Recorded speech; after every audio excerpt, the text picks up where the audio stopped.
Okay. So we're doing Likutei Moharan, Torah Gimel. Okay. This is a very important lesson. For anyone who's here and on their phone, they should come off and sit down and listen to the lesson. Amar Rabba Bar Chana, the Gemara says, what? I saw this frog. You learned Gemara today, right? I saw this frog. What happened to this frog? It was as big as the city of Agronia. You ever see a frog like that? No. That's crazy, no? That was that big? Okay, how big was it? The city was 60 houses wide. How big is a house? Okay, that's another question. No, but he's saying if the house is like one of those like mini toy houses, so then it could just be a normal sized frog. But it sounds like it's a city. It's a big frog. However, whatever it is, 60. Okay. Ata tanina bala, a snake came, swallowed that frog whole. Ata pushkansa, came along a raven. That's not what they sound like. Okay. Uvala tanina. And the raven swallowed the snake. You read a Gemara like this in your life? Okay. V'salik yati bilana. What happened to the raven? He flew up and he sat down on a tree. Tachazi, come and see. Kama nafish chele dilana. How strong that tree is. That's it, guys. Have a good night. It was worth it, no? It was kedai to come. What happens when you listen to music from a singer who is not connected to the truth? You guys have never listened to such music, right? What did you say? What type of influence? No, I'm saying, forget about all the whatever you just like straight. What do you think? What type? Why is it conceal God? They make you they take out of the moment. Okay. Or somewhere else. Okay. It's stiyah. Yeah. What do you think? You're on crack. What do you think? Blemishes your emunah. Blemishes your emunah. Why? Because it's separate. Kasha lo levadat bareh. A person who he listens to music that's from a person he doesn't have devekut, he doesn't have deep attachment to godliness, to divinity. It says, Kasha lo avodat bareh. It's going to be hard for you to be close to Hashem. It's going to be hard for you to serve Hashem. Ushashomea minagen kasher v'agun. But when you listen to someone who's kasher, he's straight, not just in sexuality, but also in spirituality. That, not that he's like, he's straight. It means he's, you know what we're called? We're called Yisrael. Where does that come from? Yashar kel. Straight to Hashem. To be straight doesn't just mean I'm not moving to the right or left. It means I have a direct path towards godliness. That's within every Jew's capability to experience Yashar kel, a straight, narrow bridge right up to godliness. That's in your potential. Yisrael is a very high level. But when you listen to someone who's reached such a level, azai tovlo, the opposite. It's not even that it's bad for you. It's not even that it's going to be hard for you not to connect to Hashem. It's not neutral. When you listen to music from that person, you're going to get so much closer to Hashem than if you didn't listen to music like that. You hear? Make sense? So it's a tool. The way we usually think about music is that it makes me feel good, right? I listen to my jam, I listen to my beat, I listen to my, yeah? And you feel good temporarily. Because everybody listens to music. What do you mean? It's just normal to listen to music. You don't know how deep music is. Music comes from the highest spiritual places. I haven't done this tour with you guys. Benny's mind is about to explode. Are you ready? Yeah? And all of you, if you think about what I'm about to say, It's in the Likutei Moharan, it's much later on, Bezrat Hashem will do it together. It is insane. Are you ready? We know that there is a chokhmah, that there is a hidden aspect of godliness which is within everything, within everyone. You have a hidden spark of godliness that's called your nefesh elokit, that's called your godly soul. You do, I do, he does. Okay? Everyone here does, and not just everyone here. The chairs do. The tables do. The air does. My speech does. Everything has chokhmah. Where do we get this from? We say it every morning. You made everything bechokhmah. It's an open pasuk from Tehillim. You make everything bechokhmah. Meaning, not just that you had wisdom when you made it, but bechokhmah, chokhmah is in it. The godliness is concealed within everything. It's the job of a Jew, Rabbi Nachman says, to find that hidden godliness, to attach himself to it, and use it to get closer to Hashem, because that's the only reason he created it. You hear? Okay, now, you ready for the mind blower? Because we've talked about that a lot. Is there anything higher than Chokhmah? Bin is below. Keter. Keter is the highest spiritual reality that we could potentially experience ever. Keter.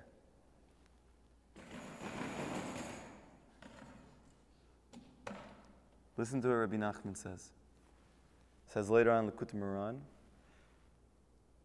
above everything, there is stars. Right? There's mazalot. Above the mazalot, you have spiritual realities, spiritual universes, which are influencing those mazalot, those stars, which are influencing the things that are happening down here. Above that, you have chokhmah, deep God consciousness, which is driving each and everything. And it's affecting and it's revealing itself down here. That's the reason why you need to look for it, because by connecting to that, you're connecting to the source of everything that's happening. Then you can use it to get close to Hashem. Listen to what Rabbi Nachman says later on in Likutei Moharan. But above every chokhmah, there's also something. There's something above the chokhmah which is driving everything. It's song.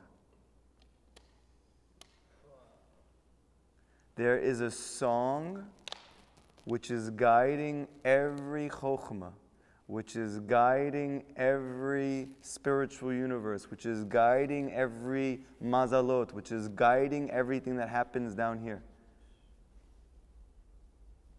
You hear what he's saying? What is creating everything in reality? Music. It's influencing all reality. At the highest level, above chokhmah. But we have bad music and we have good music. That's right. So listen. The angels, they say Shirah, that's their avoidance. Yeah. Shira in front of Hashem. Song. So the Malach, they follow the By the way, Yashar Kel, we said straight to Hashem, right? It's not just that. Switch the word Yashar, it's Shir. Shir Kel. The song of God. The Jewish people are called the song of Hashem, because everything comes as a result of whatever we do. When we're close to Hashem, the song is beautiful, and the world looks beautiful. When we're not, the song is whack, and the world looks like, yeah, And lots of demons. yeah, Like right now. yeah. But that's not just collectively, that's personally in your own life. You have your own song. We all have our own song. Why is Mashiach, David, Melech Yisrael, Chai V'Kayam? Because he Yodei Nigun, because he knows song. And he knows the source. He knows the source of reality. He knows the source of reality. He knows music. That's why he's the Mashiach, because he knows music. Moshe knew Keter, he knew Moshe knew Chokhmah. Choch. Yeah, Moshe knew Chokhmah, David knows Keter. So the Tzaddik knows Choch. So he's above Moshe. Yeah. Okay. There's no soul in history that's rooted as high as David's. I thought, But Moshe Rabbeinu spoke face to face with I know that. That's the Pel. That's Chokhmah. To see face to face is Chokhmah. and he was the most humblest person. I understand that. I understand. It doesn't mean he didn't have the most real experience of Hashem. He did. But the soul of David is the only soul in history for all time that comes from this place called Keter. That's why it falls down to Stone, to all the dirtiest places. Yeah. That's why it comes from prostitution. That's why it comes from affairs. That's why it comes from wasted seed. That's why it comes from incest. David's soul came down through all of those places. Moshe's soul didn't come down like that. Soul's pure as pure, pure, pure, pure, pure, pure, pure. But if you are going to save the whole world, you have to go down to the darkest place. Which soul goes down to the darkest place? The Baal Shem Tov says the highest soul. Why? Because if you throw a ball off a building, yeah, let's say a little building, it's going to drop. Gravity, right? It's going to hit the floor. It's going to bounce back up. But if you have a bigger building than that, and you drop a ball from that building, which one's going to fall down further? The higher first. Which one's going to fall down further? You have a building this high and a building that high. I throw the ball off both buildings. Which one is going to cover more ground and fall lower? Second one. What if you go higher? Third one. Let's say you go to the highest building that ever was. One you never even seen so high because you can't even see the top. And you throw a ball off there. How low is that going to fall?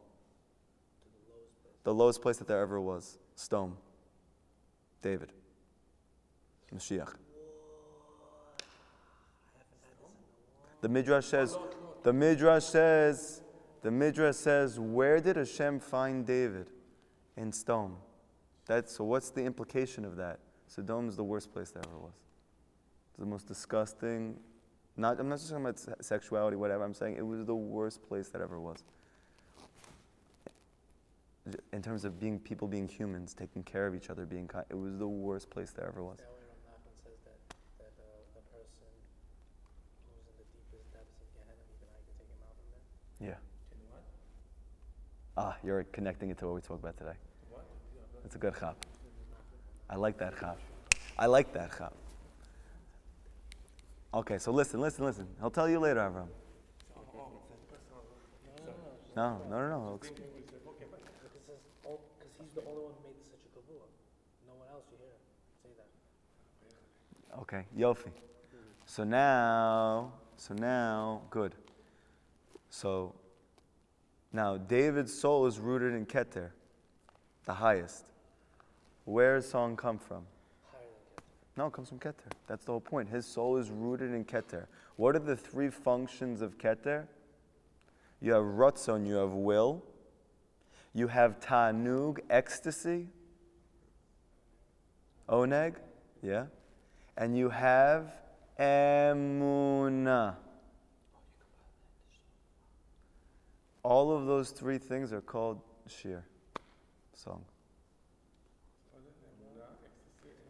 Yeah, so the lowest of Keter is called Ratzon, the will. It means his whole essence is bound up in his Ratzon. When he first comes to this world, he has nothing in between himself and any level of godliness. This is very deep Kabbalah, what I'm telling you right now, by the way. Yeah, Malchut, David. When he comes down to this world, he comes with nothing that's godly. Nothing. Not Yesod, not Netzach, not Hod, not Tiferet, not Gevur, not Chesed. The only thing he comes down with is the Keter. So the only thing that gets him through all of the darkness is his Ratzon. So that's the beginning. Yeah. What's higher than his Ratzon? That's his Ratzon. What's higher than his Ratzon? His Tanug. His ability to experience and desire ecstasy. What does that mean? It means, Yeah, but what does that mean? you know what you feel like. Okay, practically, what does that mean?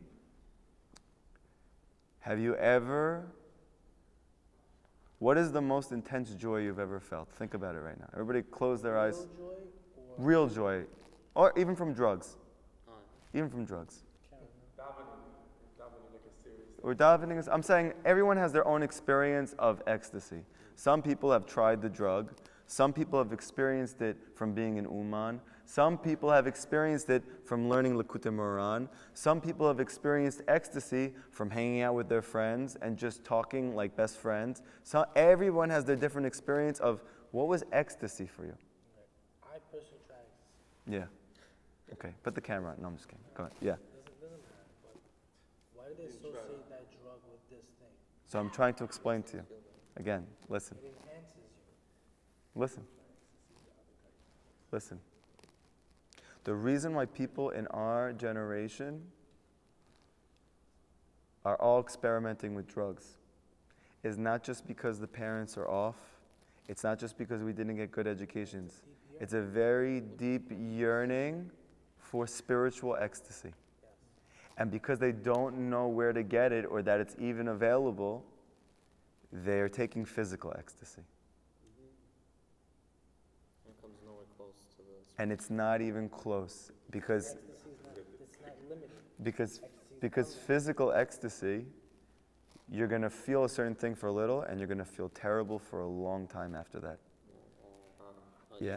You drop and you crash. And the higher the ecstasy with any drug, the worse is the crash. Yeah? Sometimes you don't even come out of the crash. Okay?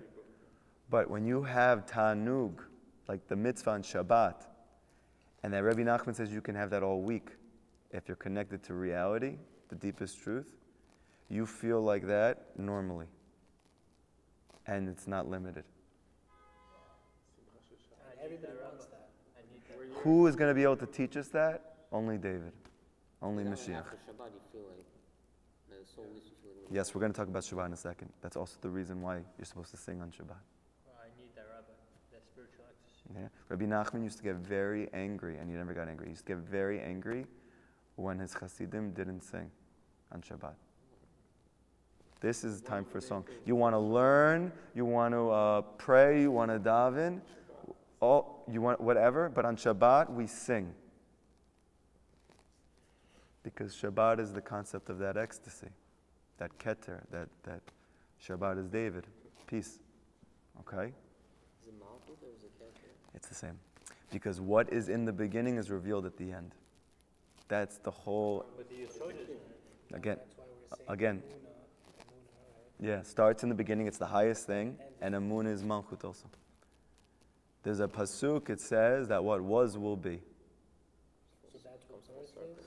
It comes full circle. What is in the beginning and potential only reveals itself at the end. You could see that. There you go. Sof Maaseh, say it again. But Machshavat Tila, what was first in thought is revealed in the end. What's first in thought? It's Mashiach.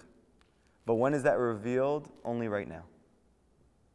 In the deepest darkness in Western civilization. That's why Yaakov and Esau. No, I'm saying, no, the Midrash says very clearly, where is David going to be found when he's revealed at the end? In Edom.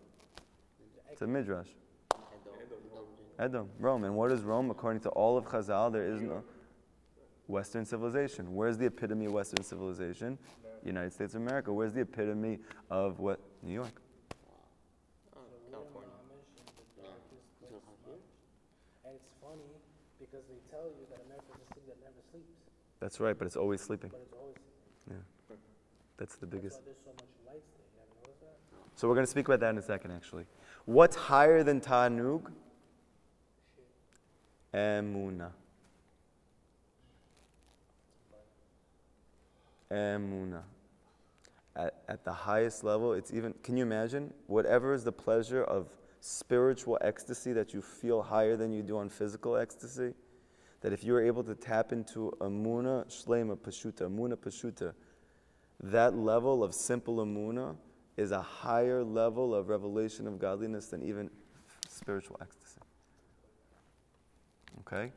David is going to come and reveal all of those things in the end. Even spiritual ecstasy, it's something that has to do like, it's slow, as opposed to having Emunah, you're straight in the source. It's like a tzilus, it's like you with Hashem himself. Yes. Spiritual ecstasy is like you're enjoying, like the light, the warmth. Supposedly, you're enjoying something, a byproduct of whatever, even though it's very, very close. But the Emunah, right, the Amen, you're with Hashem, it's totally revealed. It's being with them like as oneness. Yes. So it's very, very high. Okay. Literally. Okay. So now, now we're learning a very deep sort of this lesson. This lesson is very, very important. Song. When you listen to a person sing, you're listening to the deepest parts of his soul. He may not even know that. You may not even know that. He is literally revealing what is the deepest, of his own soul. Now, what happens now if that person never worked on himself? What happens if that person doesn't even know Hashem exists? What happens if he does, but he's singing really because he wants to become famous or because he wants money? So he could be singing anything. Anything. He could literally be singing about Jewish things. He could be a Jewish singer. Don't name names. We're not doing that. Don't name names. He could be a Jewish singer singing about Jewish things, and you're going to get that part of him.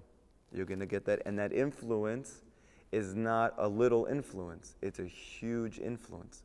Because now that becomes your consciousness. Yes, we're going to learn in a moment that will become your own consciousness.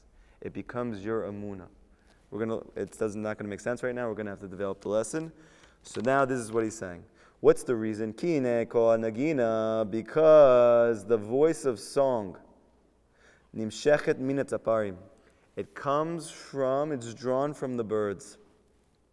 Kedeita b'midrash, like it's brought in the midrash. Mipnei mamatzora. What happens to a person that he gets metzora? You should know in the Torah, this is very important. Listen to what I'm about to say. There's many diseases, right? There's coronavirus. There is chas v'shalom. What? The new swine flu. There's a new swine flu. There's an old swine flu, I guess, if there's a new one. AIDS, chas v'shalom, cancer, HIV, Parkinson's, terrible, terrible, unspeakable diseases.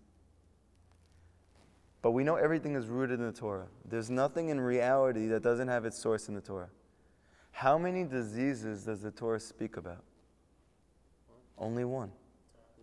Tzarat. Leprosy. A skin disease. Interesting, no? What does that mean? It means that every disease in the physical world is rooted in tzarat. Just, okay, so 1 second. Everybody hear what I'm saying? So don't just think about tzarat like a skin disease. Whenever you hear sickness, somebody's sick, it's from tzarat. You need from Lashon Hara. Mibnei mamatzora. What does a person do to get rid of tzarat? Sorry, no, it's good. Tarato teluya bishtei tziparim chayot orot. Why is it that for a metzora, the only tikkun for him, the only way for him to get rid of it, it comes from 2 live pure birds? Oh, he has to actually bring 2 bird offerings? And they have to be live and pure. Because the pure What? No, by the way. toe. Can't tell his toe. Yeah, okay, wait, just wait, it's all there. We're going to get there in a second. What does it mean simply? It means that the bird itself is a pure bird. It has no blemish. It's a kosher animal. What does it mean that it's alive? It's alive right now. It's physically alive. But we're going to learn this is a very, very deep thing. That these live, pure birds are the only way to get rid of a skin disease. What's the connection? There's no connection. Seemingly. And now we're learning that this skin disease is the cause of all disease. Not just physical disease, spiritual disease. All illness comes from tzara. Does that mean also obesity and all these things also come from tzara? If it makes you sick, everything comes from tzara. There's only one disease in the Torah. It's unbelievable. You listen to what I'm saying? So the only tikkun, the only way to get rid of it is 2 live pure birds. Okay, what does that mean? Yavo kalanya v'chaper al kalanya. It says in Vayikra Rabbah, in the Midrash. What's the reason for this? Let the chatterer come and atone for the chatterer. You understand? What's the only bird that chatters? What's the only animal that chatters? A bird. What's the cause of Tahara? Lashon Hara. It's interesting because Perek Shira says that the birds sing to Hashem. Yeah. That's why they're chirping. You can hear it. Go into the... That's why they're chirping. Okay, so listen. Singing to Hashem. That's right, they're singing. They're chirping. Praising. Yeah, they're all singing. Every animal is singing to Hashem. They're always singing to Hashem. That's what they do from the moment they wake up. Listen to me, listen to me, listen to me, listen to me. Let the chatter come in atone for the chatter. This is what the Midrash says. What does that mean? Simply, pashtut, the birds are chattering. What's the cause of the skin disease, which is the cause of all disease? Chattering. What type of chattering? Lashon hara. You're speaking bad. You said bad. You speak bad. Bad words are coming out of your mouth. You should know a very deep yesod, this is not just Kabbalah, this is just simple. A person who wants to purify something and needs to be purified in the way that it became impure. There's no way for something to become kosher except through the way that it became not kosher. Yes, I'm about to. Where do we learn this from? That when the Jewish people left Egypt and they had to kosher those pots, so the Torah explicitly says, put it through fire, because the only way they can become kosher is the same way they became not kosher. And this is the way that it goes with kashrut. When a thing becomes not kosher through fire, it needs to be kosher through fire. When a thing becomes not kosher through something else, it has to become kosher through something else. Cooking, everything.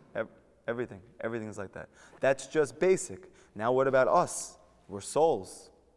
How do we achieve closeness to Hashem?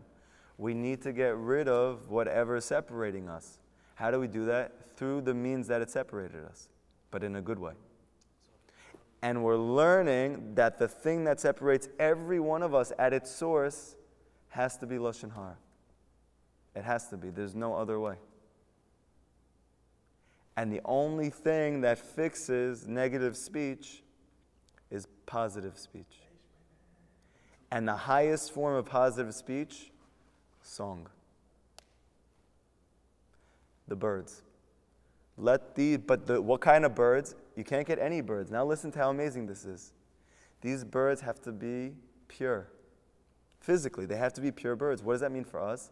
It means that the singers that we listen to, they can completely rectify Lashon Hara for you. They can take away leprosy for you. They can take away your spiritual and physical illness.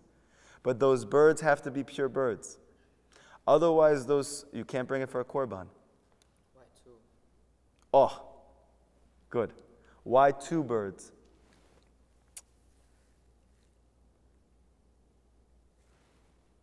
This is a bugged out Torah. Every Torah is a bugged out Torah. We're going to see in a second. The answer question is coming right now. Okay? It's literally the next part. So you were machaven to Rabbi Nachman ben Fega, the Tzaddik Yesod Olam. Do you know what that means, machaven? It means that based on your understanding and your deep concentration of what's going on right now, you are able to actually understand where he's going next with the Torah. Yes. Providence. Yes. Which means it's a big thing. This is with anything. Also, you're in the Shulchan Aruch, you understand, you machaven to the next question in halakha, same thing. And if you do that with Rabbi Nachman, it's not normal. It's not normal. Avraham did, I think, last week. Okay. So what does he say? Ki nilka mechama, because he was struck. Kolo, because of his voice. Shedeber Lashon Hara, that he spoke Lashon Hara. So now that's the only way to fix it. Nimsa, consequently, we see then, Mishu kasher, a person is kasher, and he's singing, Nimshechet anagina shalom minat shtei atziparim chayot orot. He is drawing his song from two live pure birds. So it's like you bring the korban for Lashon Hara by listening to music from people who are mamish connected to divinity, to Elokut, to godliness. V'chatu bezohar, and it's brought in the Zohar, shehashtei tziparim, two birds. Yonkim me'ata minviim yankin. They nurse from the same place that the prophets nurse. Okay, so 1 second. What's this korban called? Korban toda? Yeah, but what's the name of it? Ola? I have to look. No. I have to find. Is it I think it's Khatat. Washam. Don't look it up now. Don't look it up there. Look it up there. Please. Please. What? Yeah. Okay. So we're seeing here that if you get it, two birds. Two. Why two? Okay, so the answer is like this. Within the Sfirot, now this is going to confuse you for a second, but try to understand, because this is very deep what we're talking about right now. The Zohar says, who are these two live birds? They're called Netzach and Hod. Within your physical body, where are they located, your Netzach and Hod? Your kidneys. And when the Torah speaks about your kidneys, what is it really speaking about? Your testicles. That's what they look like. So true. I'm Yes, serious. yes. They do look alike. Yes. In the diagrams. Oh, in the diagrams. That was a good one. That was good. They look so much in the diagrams. Right, that's true. In diagrams, they look exactly like, you know why? Because Netzach and Hod. 1 second. They're naturally pure. Usually, they're naturally pure. If they haven't been tainted, not only are they pure, that's where God consciousness comes from. It's a bug. That's where God consciousness comes from. This is why all God consciousness comes from the Tzaddik Yesod Olam, from the Master of the Brit. Why? Because those are pure. Completely pure. Completely pure, and therefore he draws the greatest amount of God consciousness into the world. You with me? Everybody, this makes sense? Okay. Good. So the Zohar says that makes sense to us. We have an issue though, because we're going to say in a moment that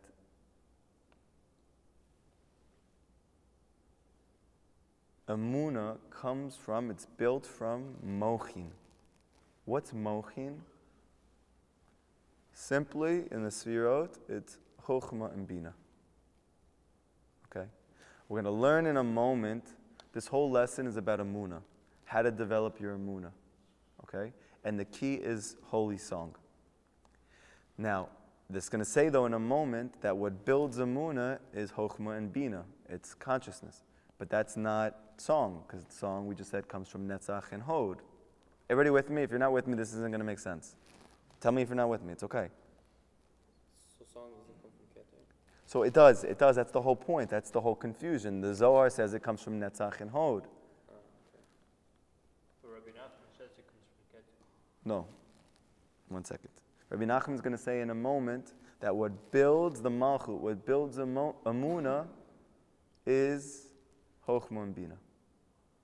Okay? So, but which one is it? Does it get Chokhmah and Bina, or it's Netzach and Hod? Both. Is it like Koch and Kwal? It seems like it's Isn't it like in potential and then in activeness? Oh. So you ready for a deep thing? The full revelation of Chokhmah in the physical world, his name is Moshe. Moshe is Netzach. Meaning to experience Chokhmah comes from Netzach in actuality, which is Moshe. To experience Bina, understanding, this deep feminine consciousness, which brings you to Simcha, comes from Aaron. Aaron, okay? Moshe and Aaron are brothers. Why are they the redeemers of the Jews from Mitzrayim? Because they were all Pagama Brit. The Jewish people. The Arizal says, what was the whole Mitzrayim? It was to rectify the Brit. Why didn't Moshe and Aaron, why were they the ones who saved them? Oh, so they weren't part of. Because they were pure because they were pure testicles. Pure kidneys. Netzach and Hod. I'm sure nobody's ever said this on camera before. You have to be mature to understand these things, okay? You guys are mature, so I'm just telling you. They were the purest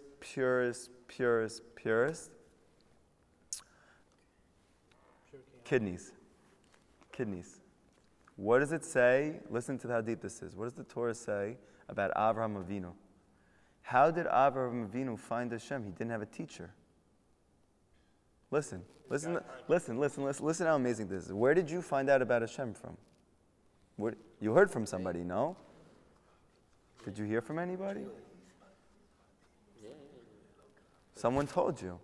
Where did I hear about Hashem from? I picked up a look at the Miran one time. I'm like, oh my gosh. Hashem. 1 second. Yeah, it's a midrash, yeah. So where did Abraham learn about Hashem from? Even if you go into the world, okay, you go into nature, like this is beautiful, but how are you going to chap Hashem from it?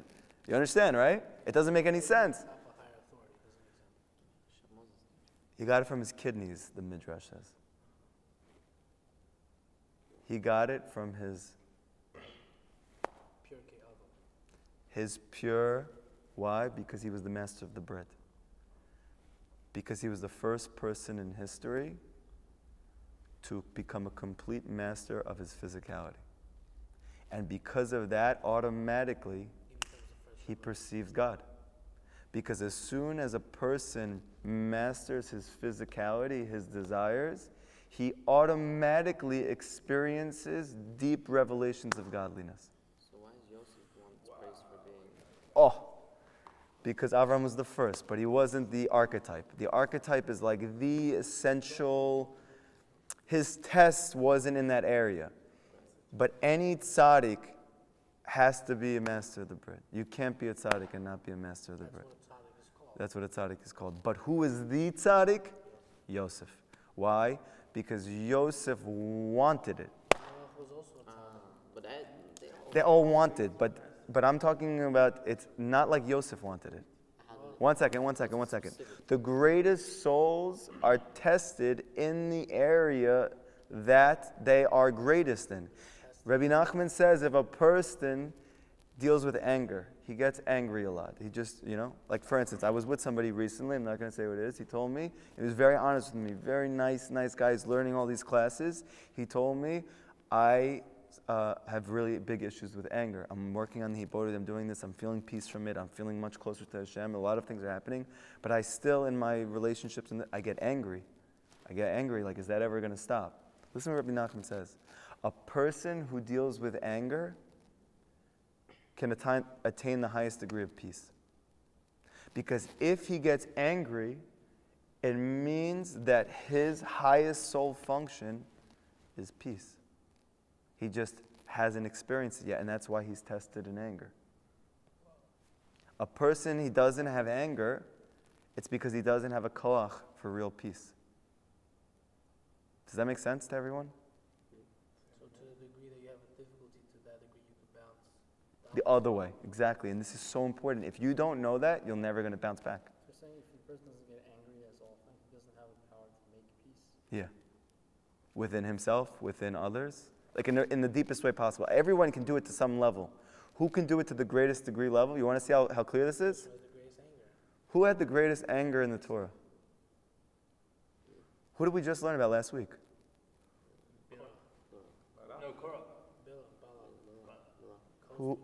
Who was given the Brit Shalom? Pinchas. Yeah. His anger wasn't to separate, it was to unify. I understand that, but I'm just saying he had tremendous anger. So he used it for the good. He used it for the good. And because he used it for the good, he is, the Zohar says very clearly, he is Eliyahu Navi. That he is going to be, who's going to announce the coming of Mashiach? Eliyahu. What is Mashiach? Peace for the world. Who is announcing it? Eliyahu. Who is that? Pinchas. What was Pinchas's whole thing? He had tremendous anger. But he, I understand, so that's what I'm saying. Because he used it for Hashem, it became revealed as the greatest level of peace. The anger is not the problem. Your problem is not a problem. It's a problem when you leave it there.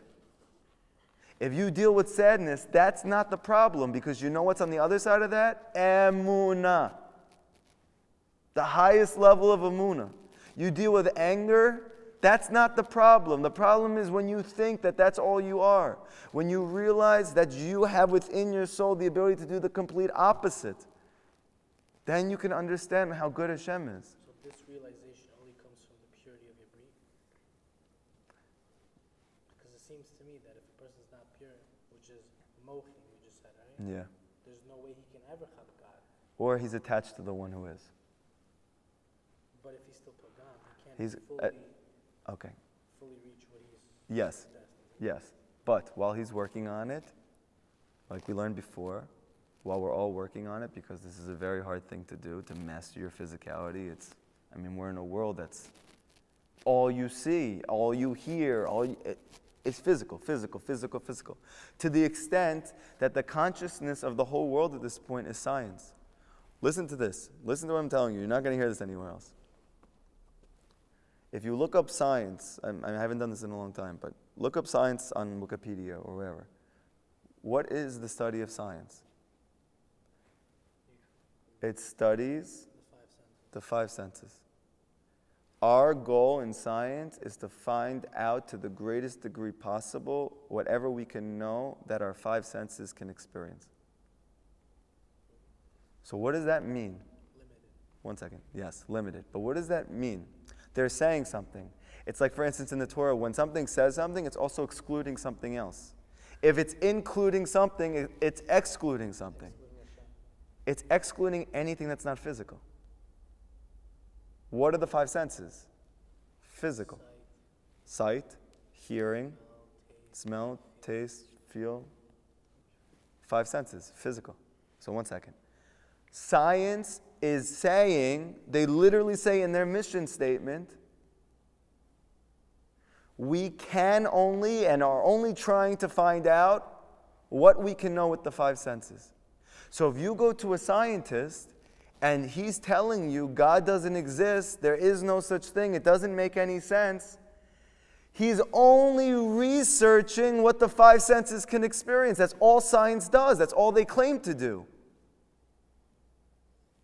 And you're having debates between scientists and rabbis. How are they ever going to find common ground if their whole chap is the five senses of physicality? That's all they claim to know. The Torah says science is the lowest level of reality. Physicality is the lowest level of reality. You have trillions of levels of reality above physicality. The lowest one. It's the lowest. Yeah, we're all busy trying to be on the lowest low. For We're all busy with it. the Ramban knew about the Big Bang 1,000 years ago. He never looked at anything besides in his book. How do you know that there's a seed that explodes and it creates all of it? Look at the Ramban in the beginning of the Torah, 1,000 years ago. You read the beginning as Perush and the beginning of Bereshit. You would not know the difference between that and the highest level science book about what the Big Bang is. 1,000 years ago. There's a seed, it explodes, it becomes all the matter. He says all of that. All he did was learn. Torah. That's it. How do you know that? Because everything is there. The Vilna Gaon has theorems in mathematics that they still use today. The world uses. He learned it in the bathroom. Because it's the only place you're not allowed to learn Torah. So what is he going to do? I want to learn something. So he learned mathematics in the bathroom. How much time is he spending in the bathroom? Probably nothing. He didn't eat, he didn't drink, he didn't do anything. So how much is he spending in the bathroom? How did he know that? They still use it. Where are you coming up with mathematical theories that they're going to use 1,000 years later? Everything's in the Torah. When you're pure, you're connected to your highest level of consciousness, and you experience all of reality, you don't need to be taught it. Avraham Avinu was the first master of the Brit. Because he was pure sexually, he found God. What did he do to everyone he saw? Try to Makari. How did he do that? By just Makari himself. Okay. You have to find yourself before you find anybody else. You ever hear about Rav Nachman? What did it say about Yosef Atzadik? We know he's the concept, he's the archetype. There's no tzaddik like Yosef Atzadik. What did he do with the Egyptians? Gave him circumcision. He circumcised every single one of them. He was obsessed with circumcising people. Yeah. Obsessed. Yeah, his whole goal was to circumcise everyone. Why? Purify them Why? so they can experience God consciousness. That's it. He knew that there's not a human soul in reality that can experience divinity, God consciousness, which is so far above physicality, without the Brit. Paro said to the Egyptians, do whatever Yosef says. Because he chapped that he understood things that nobody understood. He didn't know why, he's a Jew, I don't know what this is. He understands things. Where did he understand all of it from? Just because he was the master of the Brit. Because he was the master of the Brit, he was able to interpret dreams. Because once you become a master of this area, your mind unlocks. Transcends nature. And you're able to tap into your mind, which is above your brain. It's physical too. Yeah. Because the seed I know. comes from the brain. Yes.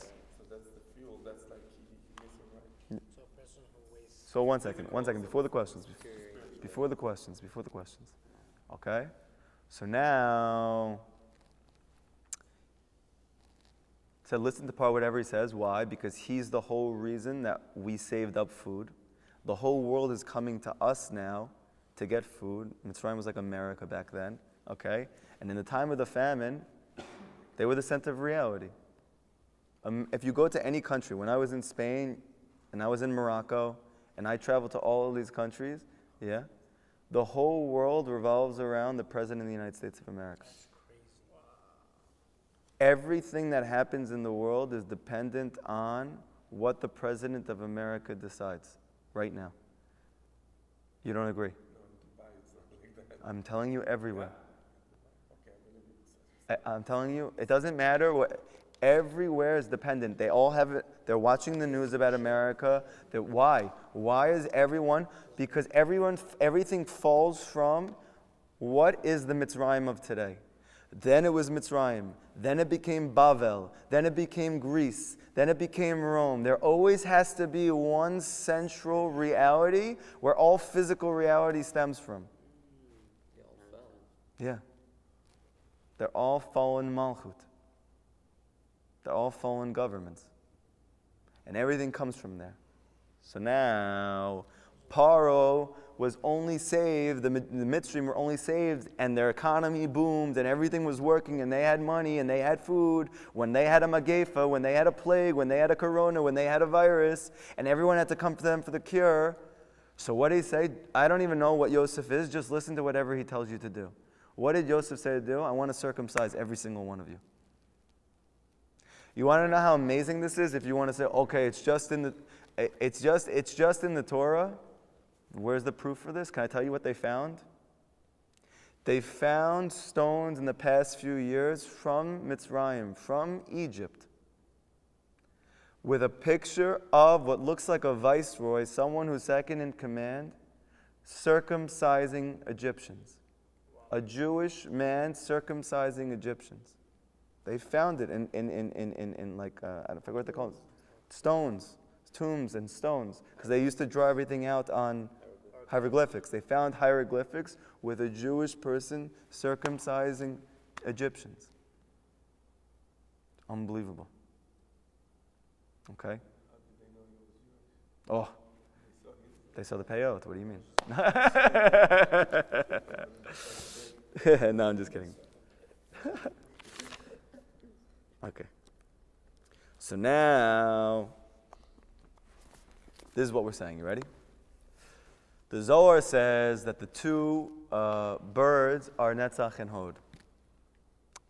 But we're saying that Amunah comes from Chokhmah and Bina. Which one is it? So this is the answer. You ready? This is very difficult, so try to stay with me. I'm going to make it as simple as I possibly can.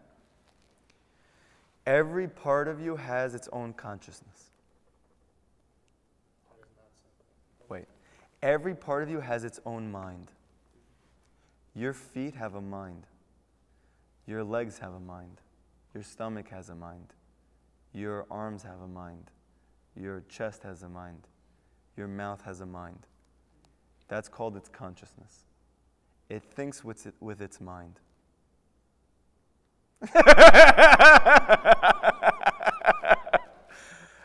Okay, so 1 second. In the language of the Torah, of Chassidut, what is Keneged Emunah? What is that in the body? The whole body. The feet. The feet. The feet. The feet is your Emunah. It's called Emunah. That's why our generation is called Ikveta de Mashiach, the feet of Mashiach. Emunah is the highest and it's the lowest.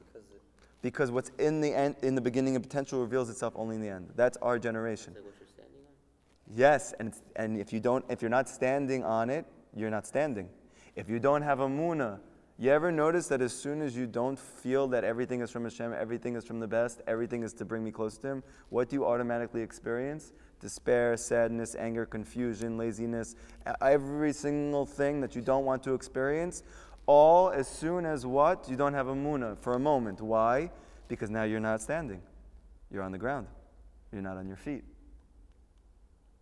You understand that? Say that again. What did you just say? Again. How does a person stand? On his feet. On his feet. What happens if he doesn't have feet? He can't stand. If he can't stand, what is he doing? He's on the floor. He's in Yeush. Or maybe, he's in the bottomless pit. He's in a bottomless pit. His feet haven't touched the ground yet. His feet aren't on the ground. So he's on. Just like me. Okay, so so now listen. So now what happens? Now what happens?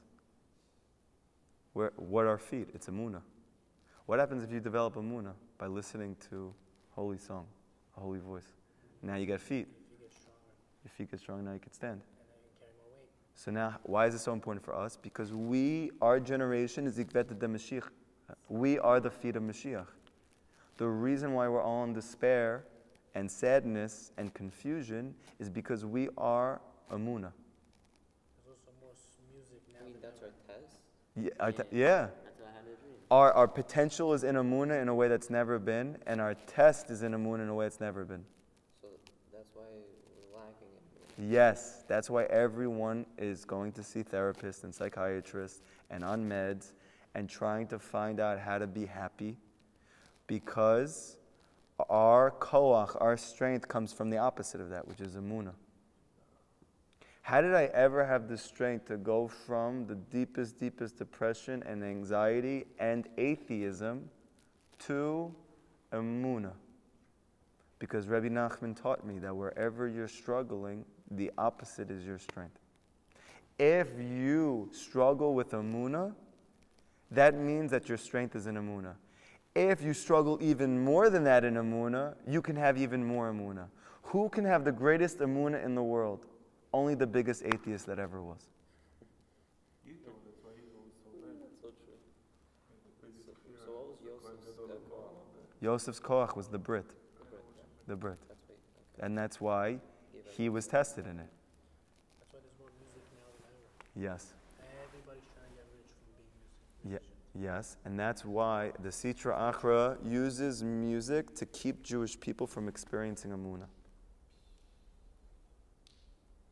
You ever notice you can't stop hearing music even if you want to? It's everywhere. It's everywhere. It became white noise. Yeah, literally. You can't go anywhere without hearing music. Stores, music.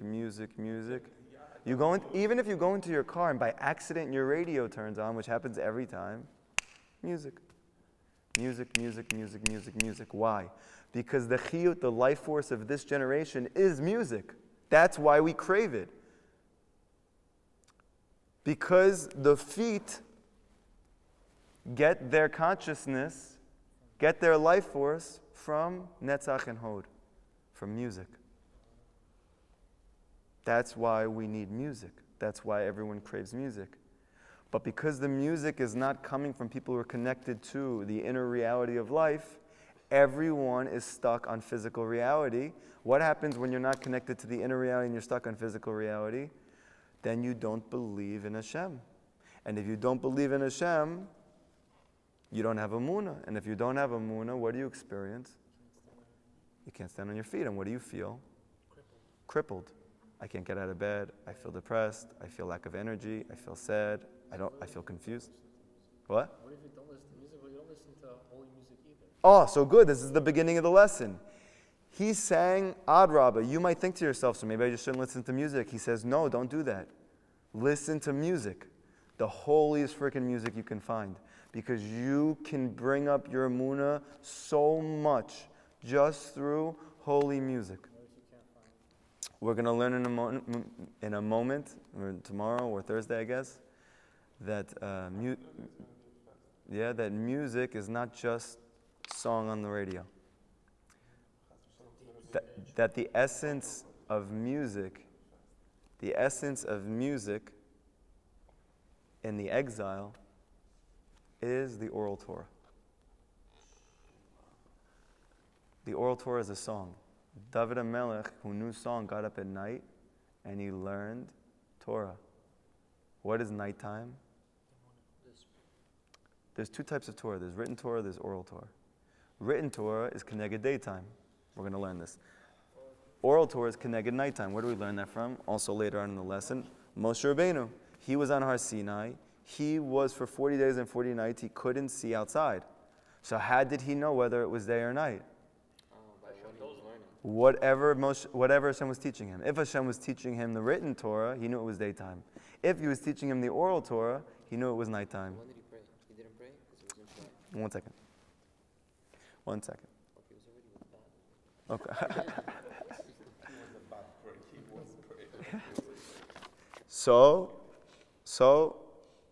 So like this. Very simply. Ready? By the way, did anybody feel time pass in this class? You felt time pass?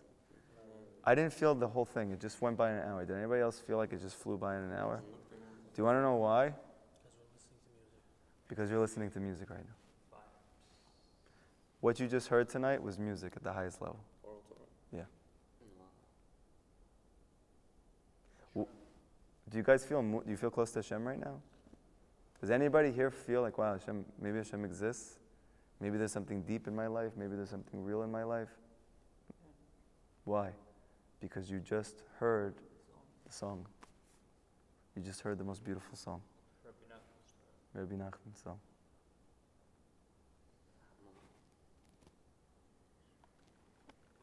So very quickly, and just to end the mashal, and then we'll ask questions, okay? You have the feet, right? What's the brains of the feet? What's the mind of the feet? We just said, Netzach and Hod. But let's say in your body, in your whole body, you have Emunah, right? Let's go up higher. Let's go up higher. Every part of your body has Malchut and Keter. Okay? So 1 second. Try to stay with me. We just learned that the brains, the Chochmah and Bina of the feet is your testicles. Does everyone understand that? Yeah.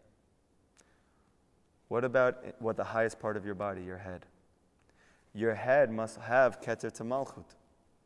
Your mouth is Malchut. Your mouth, speech is your Malchut. That's where your Emunah comes from. That's why Rabbi Nachman says speech is Emunah. It's a macrocosm. Where does it come from? Tikkuni Zohar. It says very, very clearly. Sephardim say this every single day. Chabadniks say this right before Shabbat comes in the Patach Eliyahu. Malchut Peh. The mouth is, Malchut is the mouth. Emunah is the mouth. So now what's the mind of the mouth? What's the mind of Emunah here? Your physical mind. Chochmah and Bina. But if you go lower, you also have feet, you have Emunah, you have a mouth, that's your feet. And you have a mind, it's your testicles.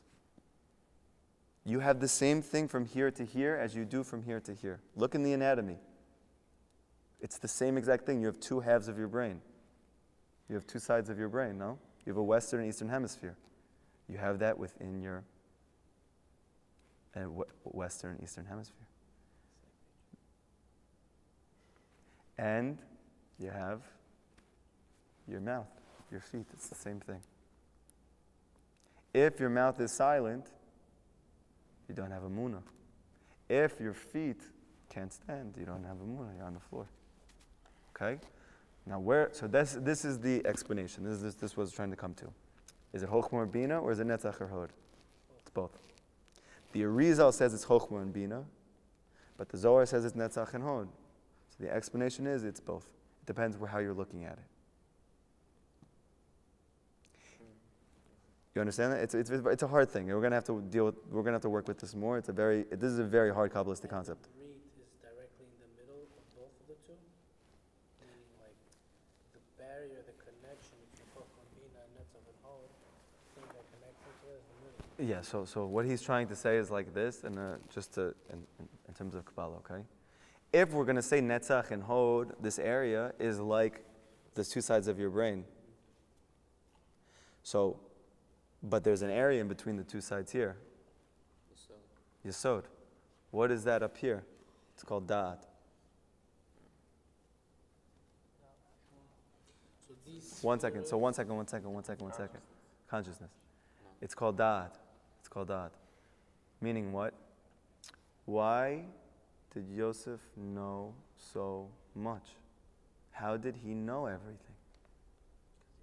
Everything he said from the beginning of his life to the end of his life was true.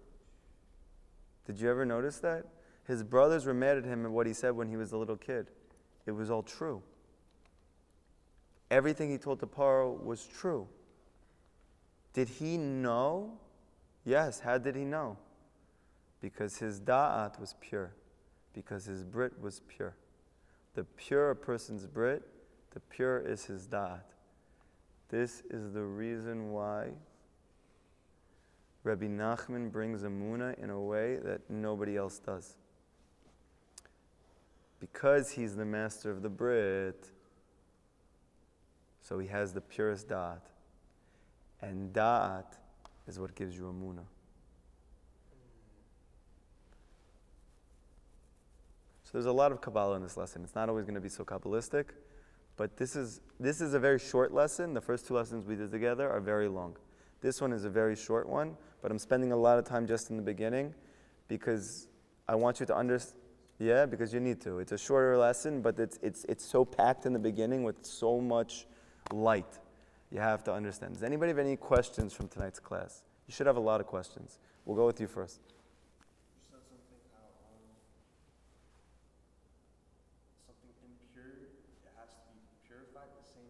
It became impure, but through a good. Can you explain more into that? Yes.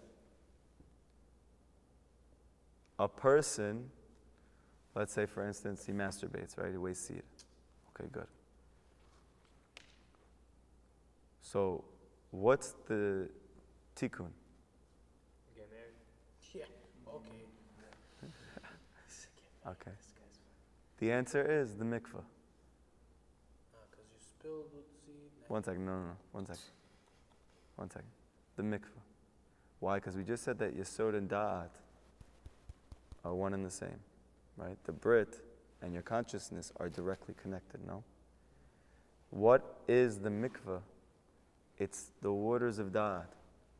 But it's pure Da'at. It's God consciousness. You're jumping into God consciousness when you go into a mikvah. It's Da'at. Explain, because where this water comes from. You need 40 be the amount. It comes from rainwater. Yeah, it can only come from That water, where it comes from? They're closer to Hashem. The water is closer to Hashem. So when you dip in waters, they have more godly consciousness. And get more godly. It's pure water. And even more, it's pure water. That's actually ocean. It's literally pure water. But you need to dunk in Hashem first. They also. No, 1 second. So wait, it's pure water, right? How pure is it? When water comes from the clouds, is there ever anything else in it besides water? No, it's always pure. It might hit something else, might touch something else, but the water that comes from clouds is always pure. What about like acid rain? Okay, forget about acid for a second. Stick to the rain. I know. No, I know. I'm just kidding. Same thing with snow, Yeah. hail. No, Yeah. it sounds kind of stupid. No. Okay, so we'll look at acid rain in a second. But I just want to get like a simple thing down, okay? That water that is in a mikveh, it has to be pure water. If it's not pure water from rain, it's not a valid mikveh. Yeah, but for guys, you go to the pool, it's already... No, you can. That's first of all, that's b'diavad, and secondly, that pool water has to come from the rain. Can be chloride. Can be. No. They go to the beach. Again. Beginning of it, whatever. Again, very, very simply. What is the mikveh that has the effect of rectifying the brit? What is the mikveh that has? It's pure rainwater. You could b'diavad go in your shower and be yotze mikveh. But that's not going to purify your brit. That's not going to purify it. Stand like this for 7 minutes. Yeah, that's not going to purify your brit. Only now listen to what Rabbi Nachman says. Because I am pure da'at, I am a mikveh. When what you just learned, we all just dunked into a mikveh. Do you understand what's happening? Every single time that you learn Rabbi Nachman's Torah, you're literally going into a mikveh. Akiva says, "Amar Akiva, ma mikveh metaret atmeim, kach HaKadosh Baruch Hu metaret Yisrael, shene'amar mikveh Yisrael Hashem." What is the Shem של התורה?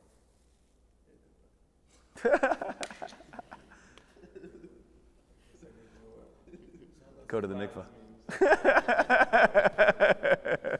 Yeah. Okay, so yeah. The fly is picking up. Wait, shh. Guys, focus, we're almost done. Yes. Yes. Awesome chiddush. Beautiful, Avraham. I love it. Does that purify the woman? Yes. Okay, but, to expand on that, Oh, the woman itself is malchut. okay. The womb is malchut. So when you're in malchut, then you can actually chop all these things. Yeah. Can I tell you even more? The womb itself is really more like Bina. And what's in Bina? It's the waters of Da'at. Yeah? By the way, there was the Wait, I want to tell you. I want to tell you something that's gonna trip you out. You ready? As if this whole class didn't do that. I'm already cooking now. Okay, 1 second. You ready? Someone says to you, "I don't believe in an afterlife. Right? I don't believe in life that's beyond this." Right? Majority of people at this point, because we're connected to science, even though science tells you we don't know anything beyond the physical world. And now you're saying, so then it must be that there's nothing after this, but they're not researching that, so they wouldn't even know. They would tell you they don't know anything about it. Okay, but we learn this and we say this is all that there is. Okay, great. So now that person like me, for my whole life, would tell you, I don't believe that there's anything after this. There can't be. Doesn't make any sense. It's a fantasy. Okay, so I want to ask you something. I want you all to imagine that you're back in the womb. I'm serious. I want you to close your eyes right now and imagine, do it with me. Just sit down for a second. For 1 second. I know you have to go. So sit down over there. Sit down somewhere. Just for a second. Close your eyes and imagine you're still in the womb. You have to close your eyes for this or you're not going to be able to imagine because you can't see anything in the womb. It's true? Can you see anything in the womb? Imagine if somebody came to you when you were being created in the womb during the 9 months. Your eyes should still be closed. Close your eyes. During those 9 months, if somebody came from outside and came in and told you, hey, or just spoke from the outside, hey, you're going to come out soon. This thing that you're in right now is only temporary. You're actually only there for 9 months. And then you're going to live. You're not even alive yet. Would you believe them? Can you even see in the womb? You can't see anything. You can't see anything. And if a person tried to tell you, by the way, you're not alive yet. There's something that comes after this. that person would swear on his life and his mother's life and his father's life that you're crazy and there's no such thing. And then he comes out of the womb.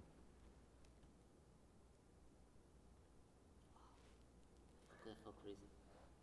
Can I tell you that this whole world, this whole life is 9 months in a womb?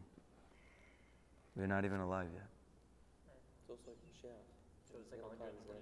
No, it's not. No, Exactly. It's just like Mashiach. Nobody believes he's going to come, but then one moment he's just going to come. And when he does, it's like, just like you come out of a womb. That's it. Done. You hear?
Let's go!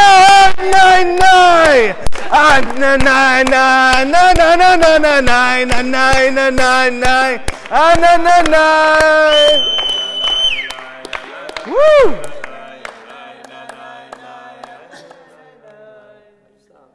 That's real music. That's the music that's going to bring you Emunah.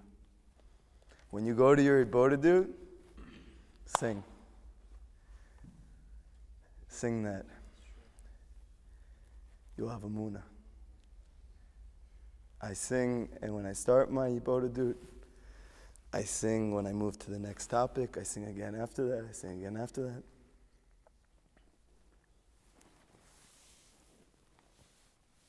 holy song. It unites everything. You want to know how the Jewish people are going to come together? It doesn't make sense. Religious people don't even get along. How are you going to get the whole world to get along? Music.